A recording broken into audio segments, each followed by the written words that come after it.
I stretched and yawned, reaching for my phone on the nightstand. Lena wasn't there? Which wasn't unusual, she'd gotten up early again. I smiled at the thought. She's probably making coffee for both of us, I muttered aloud. Good morning, sleepyhead. Her voice came from the kitchen. She leaned against the counter, hair messy but eyes bright. You're up late again. I guess I lost track of time, I said, rubbing my eyes. What's for breakfast? Just eggs and toast, nothing fancy, she said, a small frown crossing her face. Did you sleep well? Yeah, mostly. You? I asked, taking in her expression. Something flickered there, hesitation maybe. I'm fine, she said quickly. Just busy at work, you know. I nodded, trusting her words. Busy how? Anything important today? Meetings, she said, popping a piece of toast into her mouth. Rohit's insisting I present the new project today, I forced a laugh. Rohit again, that guy's obsessed with work, she smiled, but it didn't reach her eyes. He's just thorough.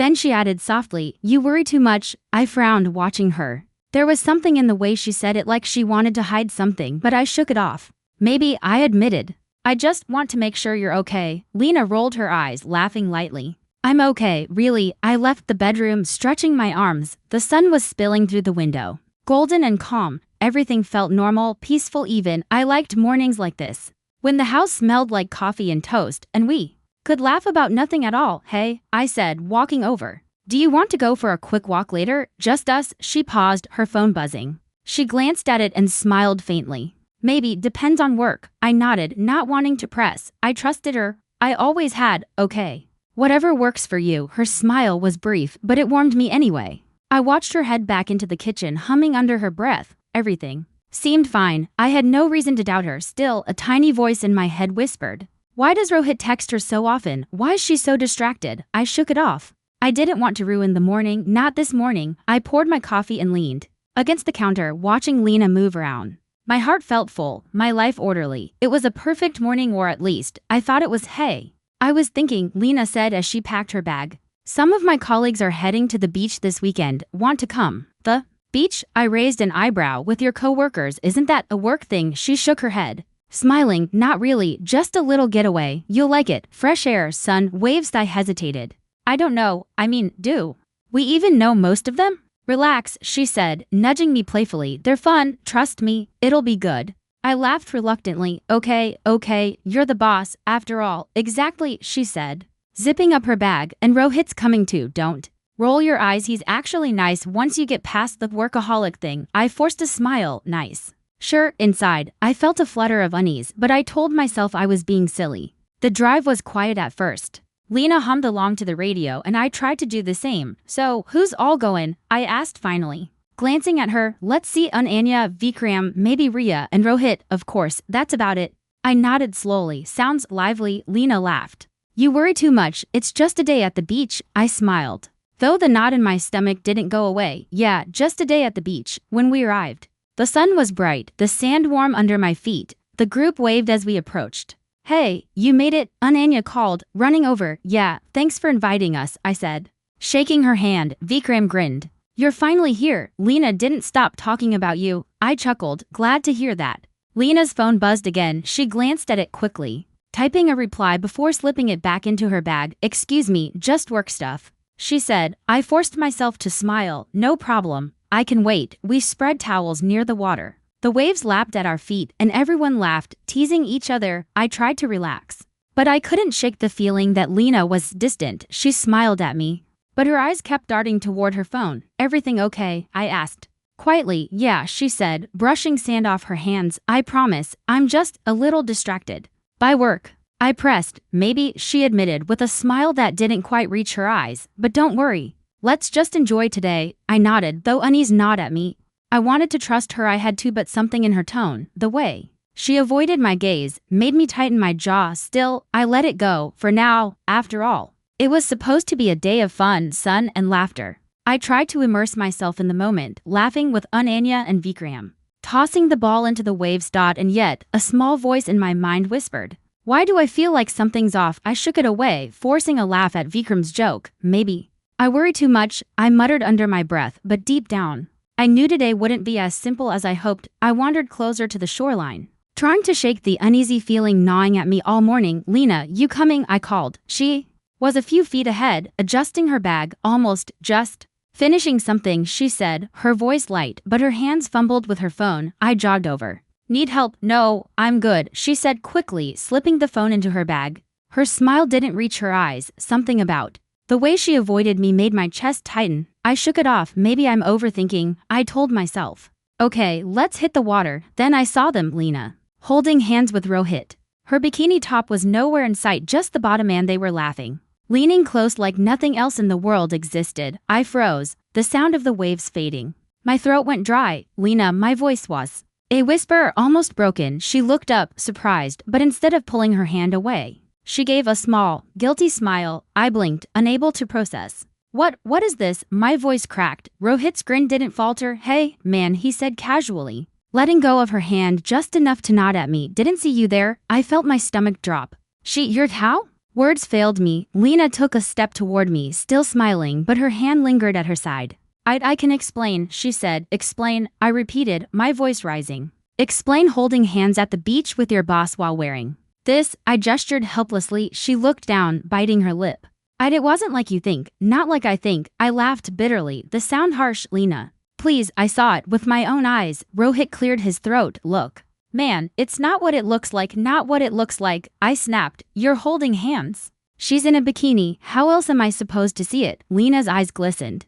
I didn't want you to find out. This way, didn't mean, I shook my head, the words catching in my throat. We've been married 5 years. 5 years, Lena, and you. I swallowed hard, choking on my own disbelief. You do this? Rohit stepped back, awkward now. I swear, I didn't. I cut him off. Don't. Just leave me alone right now. Lena's hand twitched toward mine, but I recoiled. Stay away, I whispered. My chest felt heavy, my mind spinning with anger, betrayal, and heartbreak all at once. She looked shocked, hurt. I wanted to tell you. I didn't know how. Didn't know how, I repeated, voice trembling. The way to tell me is not like this. Not holding hands with him on the beach. Rohit shifted nervously. Look, I'll know, I said firmly, though my voice shook. Just leave us. They exchanged a quick glance, then turned and walked away, leaving me standing there. The sand cold under my feet, waves crashing around me, but feeling nothing at all. I sank onto the towel we'd brought, my hands covering my face. How could she do this to me? The images burned into my mind, her laughter with him, echoing in my head. Maybe I imagined it. I whispered to myself, though I knew I hadn't. The truth sat there, heavier than any lie. I curled up, unable to move, my heart pounding. Why, I muttered, not even asking her directly. Because I already knew the answer. There was no answer that would make this okay. All I could hear was the sea. And somewhere behind me, Lena's laugh with him, replaying like a cruel echo. I couldn't stop pacing when we got home. My hands were shaking, my chest tight. Lena, I said. But she was quiet, avoiding my gaze. I'm sorry, she said softly, almost too softly. Sorry? I laughed bitterly, shaking my head.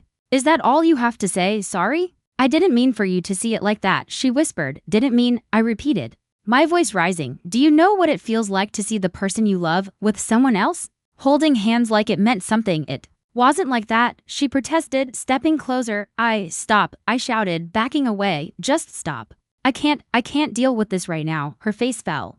I thought maybe if I explained. What? I asked, voice cracking. That you betrayed me, that you don't care about us. I do care. I love you, she said, tears brimming in her eyes. It got complicated. I didn't mean for it to. Complicated, I laughed. Bitterly again, pacing the room. Complicated? You call this a little complication? She took a step toward me. Please, I can fix it. We can. I don't know if I can fix it, I yelled, clutching my head. I trusted you, Lena. I trusted you more than anyone, and you. I stopped, unable to finish. The weight of betrayal pressed down on me, suffocating. Lena's voice was soft now. I'm sorry, I really am. I wish I could take it back. I shook my head.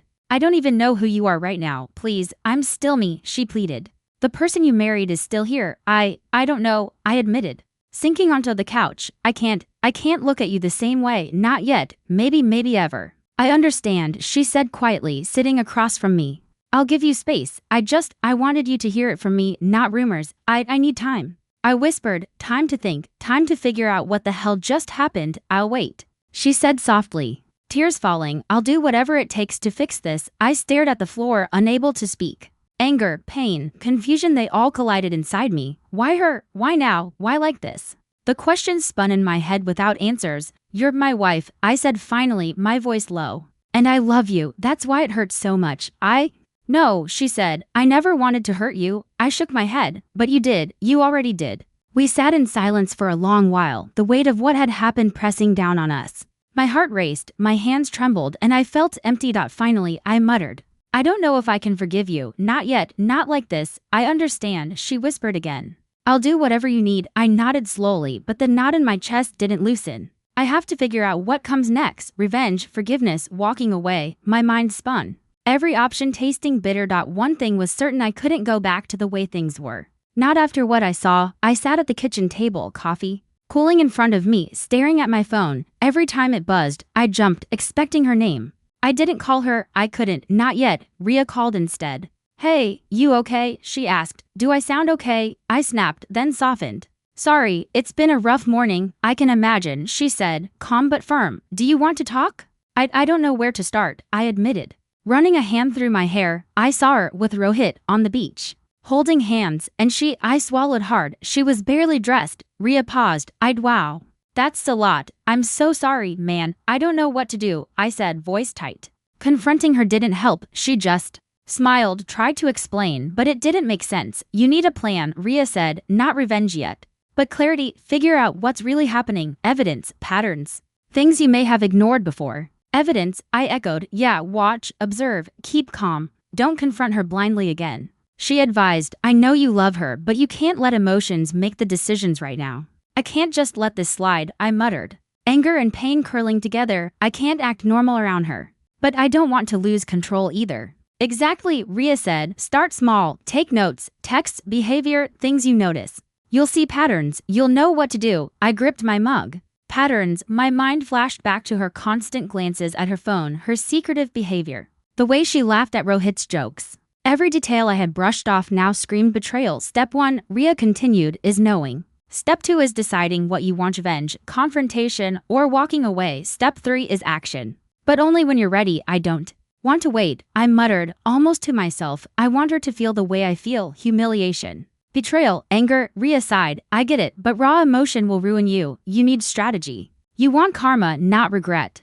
Think smart. I need time, I said, staring at the table, my hands clenched into fists. But I also need closure, some way to make this fair. You will, Rhea assured me. Just don't rush, observe, plan, and most importantly, stay sane. I don't even know where to start, I whispered. Do I follow her? Do I check her phone? Not yet, Rhea said firmly. You'll know when it's right. You have to keep your head clear. Don't let her see you unraveling. I can do that, I said, my voice steadier than I felt. I have to. Good, Rhea said. I'll help however I can, but this is your fight, your heart, your move. I hung up, staring out the window. The sun was still high, bright, mocking. I clenched my jaw. I'll watch, I'll wait. I'll understand every move before I decide mine. I poured another cup of coffee, planning the hours ahead in my head, observing, documenting, understanding. Every detail mattered. I wasn't just hurt.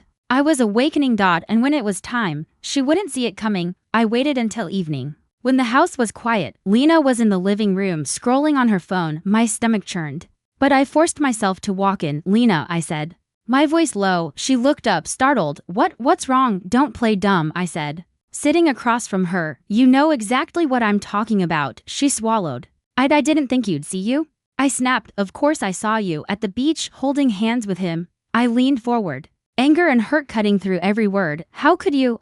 She hesitated. I didn't mean for it to happen like that. Not mean? I laughed bitterly. Lena, we've been married 5 years. 5 years. And this is how you repay me? I didn't, she began, but I cut her off. Don't talk. I slammed my hand on the table, making her flinch. You don't get to explain. Not yet. Not like this. Rohit's name burned in my mind. And him. Why was he there? Why is he even part of this? It wasn't supposed to. She trailed off, her eyes brimming with tears. I didn't know how to stop it. Stop it, I shouted. You call this something you can't stop? This betrayal? I ran my hands through my hair. Do you know how it felt to see you with him, laughing, touching, like I didn't exist? She covered her face, shaking her head. I'm sorry. I'm so sorry. I didn't think it would. Sorry doesn't cut it, I said, my voice shaking. I trusted you. I loved you. And you, my words faltered. I couldn't finish. The weight of betrayal pressed down on me, suffocating. Lena took a tentative step forward. Please, I want to fix this. I can explain everything. Explain, I repeated, incredulous. Explain touching someone else. Explain laughing at his jokes. Explain hiding everything?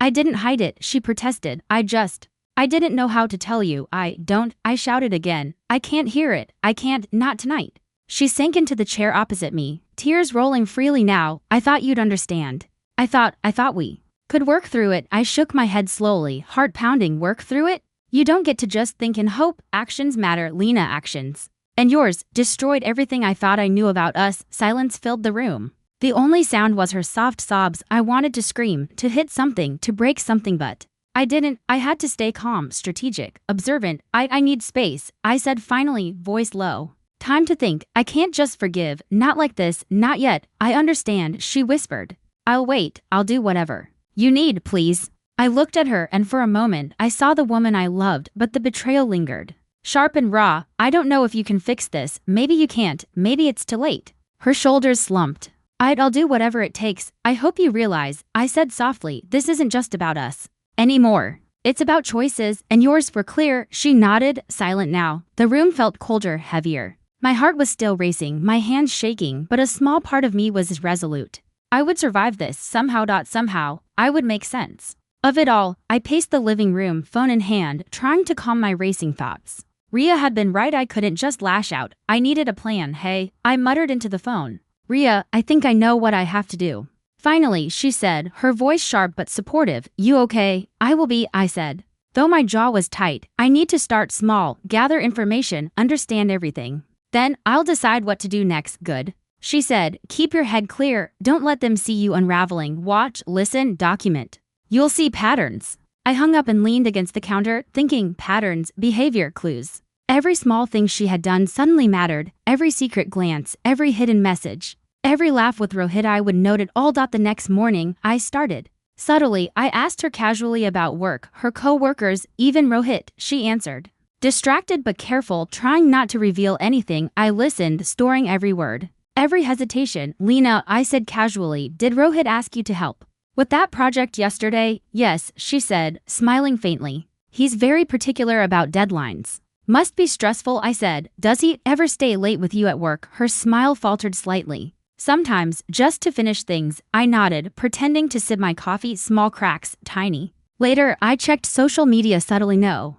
photos, no check-ins that betrayed them, but patterns emerged. Texts she left open. Messages that didn't quite add up. The way she avoided certain topics with me. Every detail strengthened my resolve. Are you okay? Rhea asked again that evening when I called. Yes, I said, almost lying. I'm starting to understand. They're sloppy, I can see it. Every move is predictable if I pay attention. Good, she said. Now what?